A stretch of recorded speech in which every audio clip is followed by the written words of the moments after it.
సోనియమ్మ తెలంగాణ రాష్ట్రం ఇస్తే మా ఎంపీ గుండి ఈ తెలంగాణ రాష్ట్రానికి ముఖ్యమంత్రి అయినాం.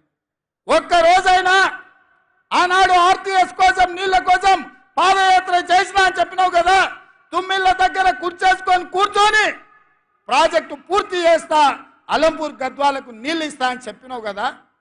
10 ఏళ్ళైనా నువ్వు ఆ పని చేయకపోతే మా మిత్రుడు సంపత్ కుమార్ గారు ఆయనలో తుమ్మిళ్ళ కోసం ఆడ కూర్చేసి రాబిడ్డ కుర్చీలో కూర్చుందిరా అని దీక్ష చేస్తే మేము వెళ్ళి మద్దతు ఇచ్చినాం.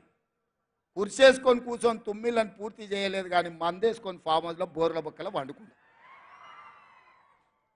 అందుకే ఇవాళ ఈ తెలంగాణ రాష్ట్రంలో ఇందిరమ్మ రాజ్యం కాంగ్రెస్ ప్రభుత్వం ఏర్పడిన వెంటనే పెద్దలు ఉత్తమ్ కుమార్ రెడ్డి గారితో మాట్లాడి పాలమూరు జిల్లాలో ఉన్న ప్రతి ప్రాజెక్టును ఆర్డీఎస్ కావచ్చు, తుమ్మిళ్ళ కావచ్చు, పాలమూరు రంగారెడ్డి ఎత్తిపోతలు కావచ్చు, కల్వకుర్తి కావచ్చు, భీమ కావచ్చు, నెట్టంపాడు కావచ్చు, కోయిల్సాగర్ కావచ్చు, మక్తల్ నారాయణపేట కొడంగల్ ఎత్తిపోతల పథకం కావచ్చు, ఈ ప్రాజెక్టులకు నీళ్లు ఇవ్వాలి, పాలమూరు పచ్చని పంటలతో పండాలి అని మా ప్రయత్నం చేసినాం, సమీక్ష చేసినాం.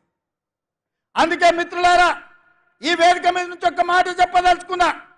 ఈ పాలమూరులో విద్య కోసం, వైద్య కోసం, ఉద్యోగాల కోసం, ఉపాధి కోసం, సాగునీటి ప్రాజెక్టుల కోసం planning commission vice chairman Chinnareddy గారి నేతృత్వంలో ఒక ప్రత్యేకమైన వ్యవస్థను ఏర్పాటు చేసి ప్రతి నియోజకవర్గంలో కావాల్సిన అభివృద్ధి పనులకు వేగంగా అనుమతులతో పాటు నిధులు ఇచ్చే బాధ్యత నేను తీసుకుంటా.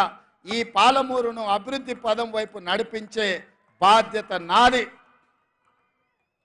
మీ బిడ్డను ఈ మట్టిలో పుట్టిన రేపొకవేళ చావే వస్తే ఈ పాలమూరు మట్టిలో కలిసే మీ బిడ్డ, నల్లమల అడవుల నుంచి వచ్చిన బిడ్డ ఈ తెలంగాణ రాష్ట్రానికి ముఖ్యమంత్రిగా ఉన్నాడు.